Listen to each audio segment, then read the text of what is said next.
My goal for today's lesson is for you to feel comfortable and ready for our quiz over 3.1 to 3.3. There are some terms that you're going to want to know for your quiz, so go ahead and write these terms down. The first thing that we have here is a term. This is the different parts of the expression that are being added or subtracted together. Read to me what a variable term is, class. A term with a variable in it. Okay, and what is a variable? A letter. A letter. Next up, the coefficient is the number part of a variable term, and then a constant is the number that stands alone. So on your quiz or your test next week, something that you might see is if I've written something like 5x minus 3 plus 2 minus 4x. Okay, so something I might say to you is, what is the variable term? Can anyone tell me what the variable term would be in that expression that I just wrote? Okay, the variable term is not just the 5 and just the negative 4, but the variable term has a variable in it also. So what would it be? Okay, the 5x and the negative 4x. Good job. If I asked you to tell me just what the coefficient was, guys, what would the coefficient be? 5 and negative 4. Okay, 5 and negative 4 because it's just the number part of the variable term. If I asked you for the constants, what would the constants be? 3 and 3. Not just 3, but negative 3 and positive 2. Okay, so you'll have to be able to identify those on your quiz on Monday. So let's do an example, something similar to what you might see. Identify the like terms, coefficients, and the constants in the expression. So like normal, we're going to go ahead and underline the like terms and circle what other terms are similar. Taylor, what are my like terms? Negative 3x and positive 2x. Are there any other terms that are alike? Which ones? 5 and negative 10 is correct. Okay, next up, remind me again, look at your definitions that we just wrote down. What is a coefficient? The number part of a variable term. So Ayana, what would my coefficients be on problem A? That's correct. Negative 3 and positive 2. Okay, once again, we saw a variable term here and here, but she only gave me just the number part of it. Good job. Next up, the constants. Just the boys. What are my constants? 5 and negative 10. 5 and negative 10, because those are the numbers that stand alone, meaning they're not attached to a variable. I want you guys to try to do problem B on your own. All right, so the first thing you want to do is always underline and circle the original problem. What did you guys get for like terms? 8y, negative 12, negative 5y, and positive 6. Okay, as I looked around, most people got that part correct. Just the girls. Remember, a coefficient is only the number part of a variable term. Girls, what did you get? Positive 8 and negative 5. Very good. Anyone who's wearing jeans today, what are my constants? Negative 12 and positive 6. Negative 12 and 6. Very good job. Okay, so make sure you can identify and you know what the different parts of the expression are.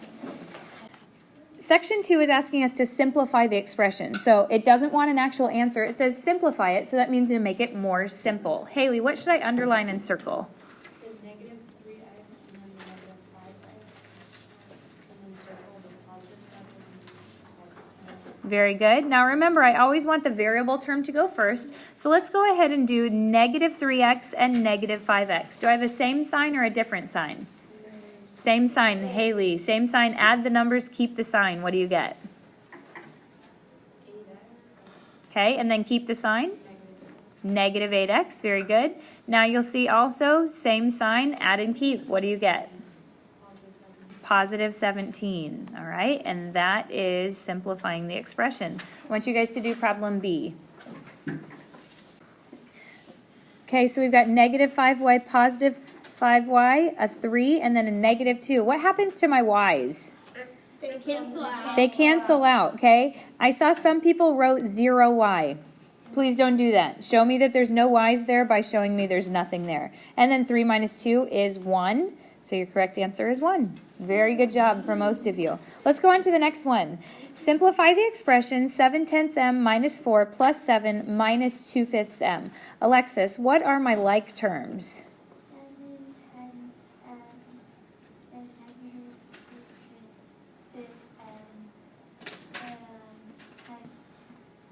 All right, very good job. So we're going to go ahead and do our variable term first.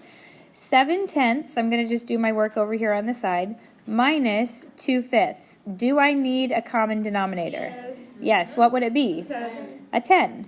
Instead of 2/5, what will it be? 4/10, because all you had to do was just multiply this number by a 2. And then we're going to keep our 7/10 exactly the same. Now remember, this is the m family. So what is 7/10 m minus 4/10 m? All right, that would equal 3/10. And remember, we're still in the m family, so 3/10 m. Charbel, negative 4 plus 7. Okay, it's going to be a 3. Is that a positive 3 or a negative 3? Positive 3. Okay, so remember, when we're putting this in here and we're getting an answer, you need to make sure there's always a plus or a minus in between each of your terms. So the correct answer is 3/10 m plus 3. All right, how many of you guys got problem D the same as your partner? Nikki, tell me what I should do.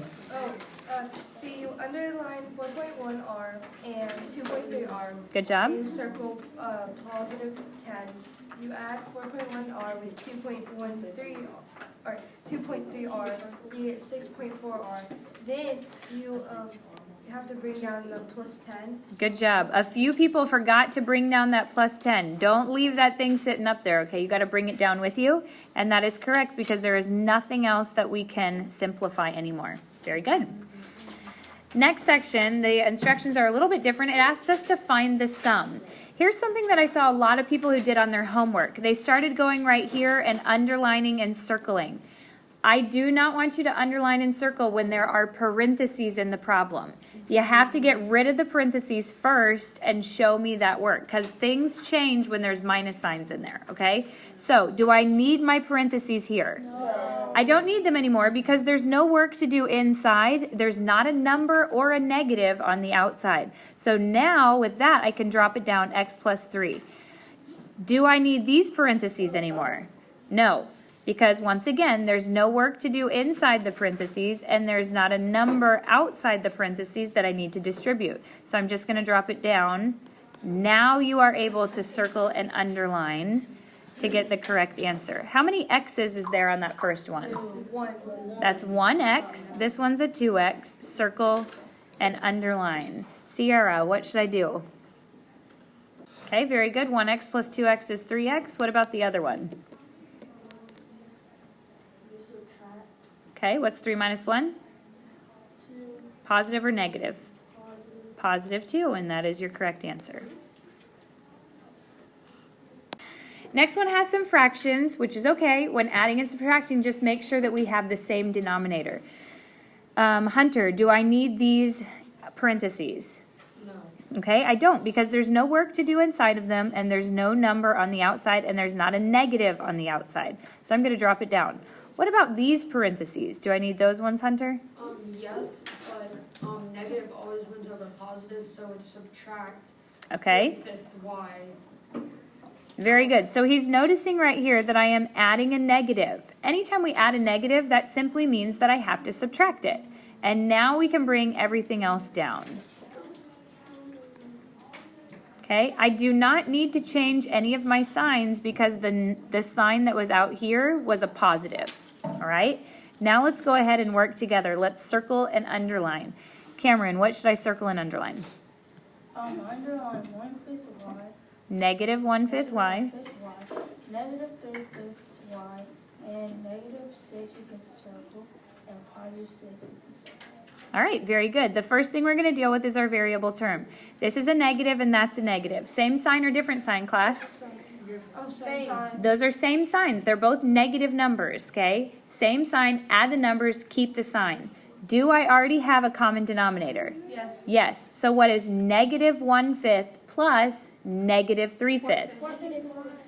Negative 4/5, because we add the numbers and we keep the sign.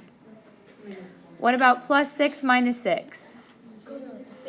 These cancel out. They become a 0. So do I need to write plus 0? No. Just keep it like that. And negative 4/5 y is the correct answer. All right, when finding the difference, I don't need the parentheses on this first one, so I'm going to do 2k plus 7.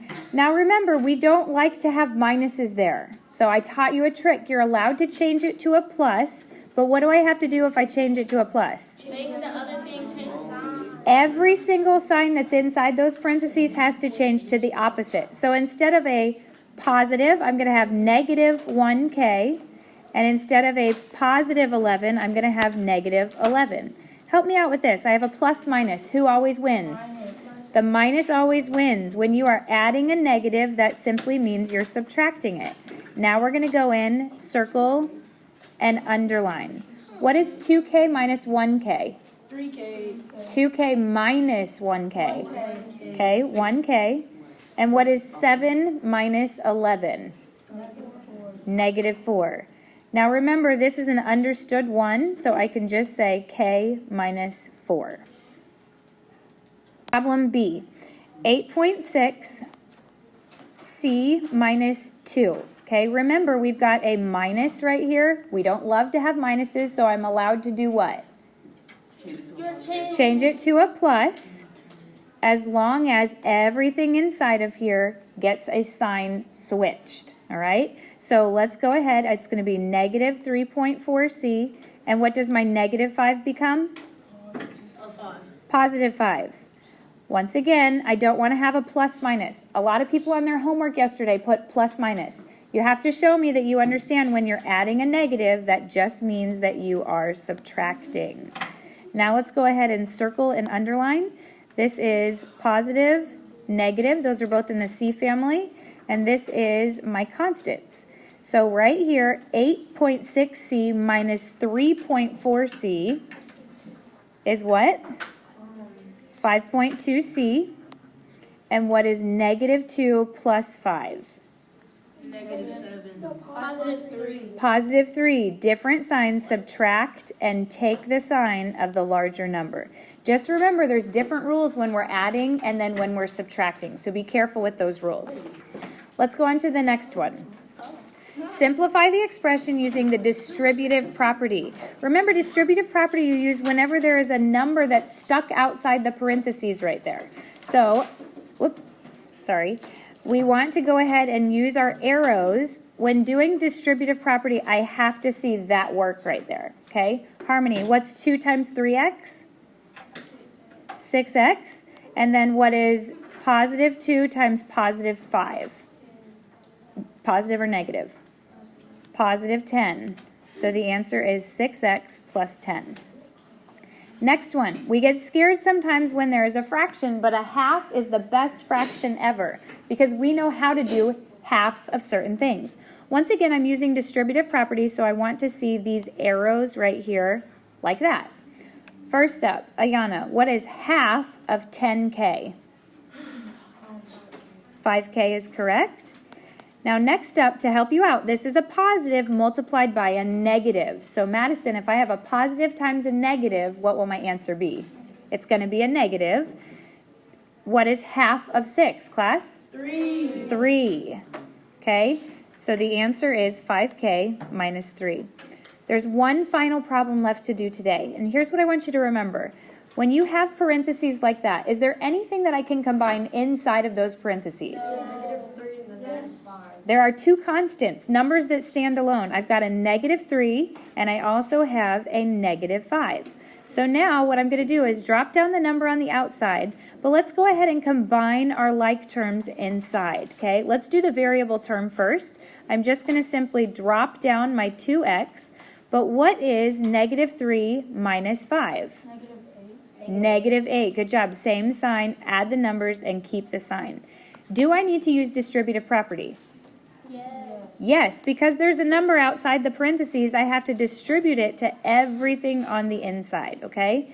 A negative times a positive will always equal a negative. So I'm going to keep that. And what's 2 times 2x? 4x, okay? So because we know it was going to be a negative, the answer is negative 4x. Now I have negative 2 times negative 8. What is that?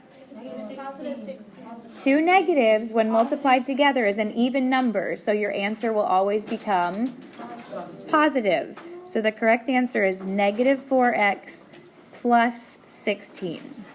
All right, I know that was a lot of information, but study this. Go back and rewatch the video over the weekend and make sure that you are studying for your quiz on Monday.